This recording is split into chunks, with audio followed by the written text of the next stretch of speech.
Hey everyone, and welcome to the Baked Alaskan. It's MS Monday, and I am just going to talk about something that I feel is important for everyone, not just with a chronic illness, but everyone, and that's hobbies. Having hobbies that release your stress, that you can feel creative in or drained purposely by or filled up by. Um, these are all things that we need and that a lot of times we don't give ourselves because we're so caught up in whatever's going on. And I'm super guilty of that. All the while I've been going through this stuff, I haven't touched my art at all. I haven't felt that urge, And the thing is, just like we were talking about the other day, you got to do it even when you don't feel it because you may hate what you're producing, but speaking art wise exclusively, I think you may hate what you're producing, but I think in the end it's a valuable experience, and you can look back on it and go, wow, I was in a different place when I made that piece of art. Um, things like people that have used exercise as a hobby. Wow, I really admire you. I wish that I had the stamina to do that. Honestly, I do. Um, but, you can use anything as a hobby, as long as it's not destructive. As long as it fills you up and it fills a need. And um, let's talk about things that you can use as a hobby. Like I said, art is wonderful. An expression of how you're feeling, or where you've been, or where you're going. Exercise, a goal. It's all about goals, right? Like you're reaching for goals when you exercise, and that's a great experience and a wonderful thing to do for yourself. Um, what else? There's video games. They're a good way to escape things, but you have to do other things to offset that, right? If you escape something, you should deal with something in another way.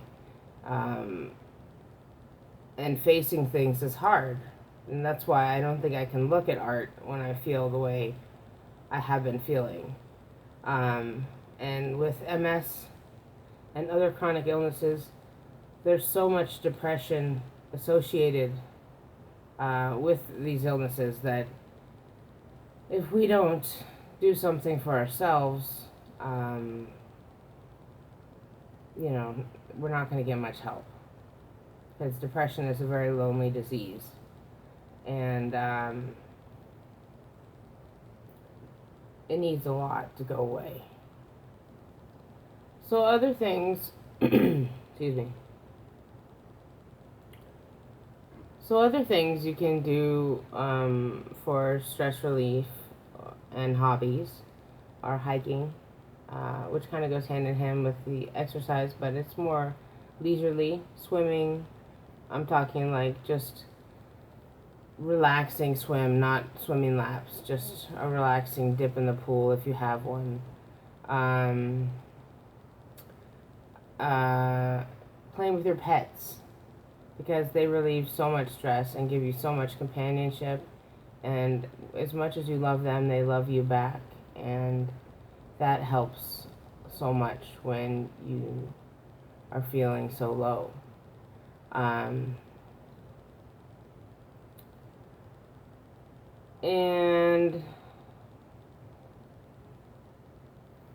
I'm just going to think on that for a second.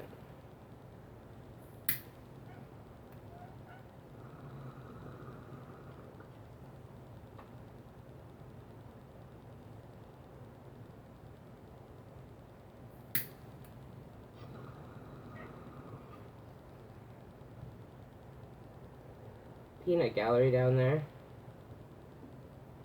So I've shown you guys this before. This is my multimedia art book that I've been working in for the last couple of months. Just some abstract-y stuff.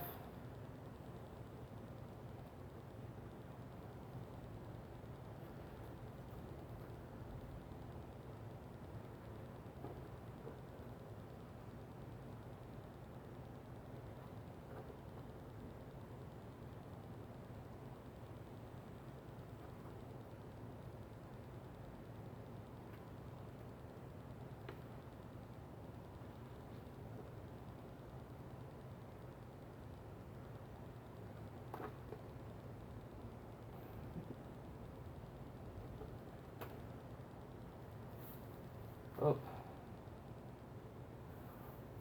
And I've been drawing some stuff in here that I haven't watercolored or painted yet. I'm gonna do some sugar skulls. So I've got, I don't know, you can see that, the skull drawn out. And there's this one. But yeah, I just, for me, I get a lot of joy out of looking back at what I've done. And every time I feel something in here, I might not be totally happy with it. It might not be perfect, as I like everything to be, but I will have made it with my own two little paws. And it really released something at the time. So I encourage everybody to go out and get a little multimedia notebook or whatever your favorite medium is, whether it be drawing, watercolor, acrylic, oil, and just, you know how they have those journals, wreck this journal? Think about it like that. Wreck this book. You know, that's what I'm doing, page by page by page. Wrecking the pages. And I love it. I love that feeling of the ones that are already done versus they're all curled and, you know, versus the ones that are waiting to be done. It's gratifying. So yeah, obviously art is my main way of expressing myself when I feel low, and I don't. That's just my point.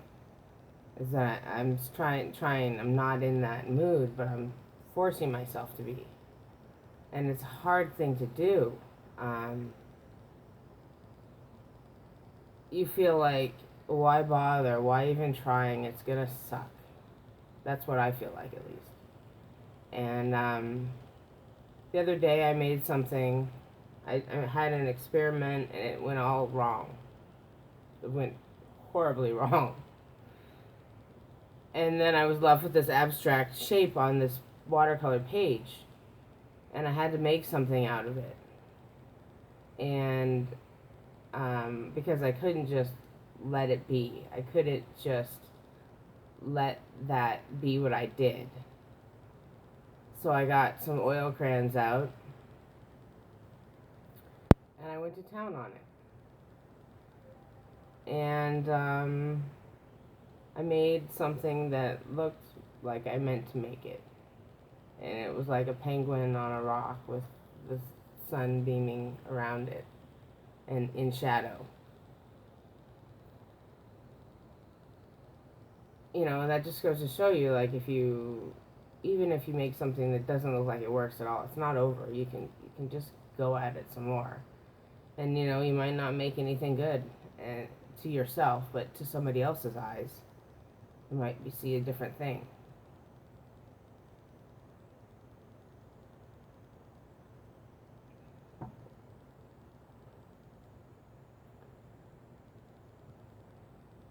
Well, I really hope that you all are finding your release somewhere.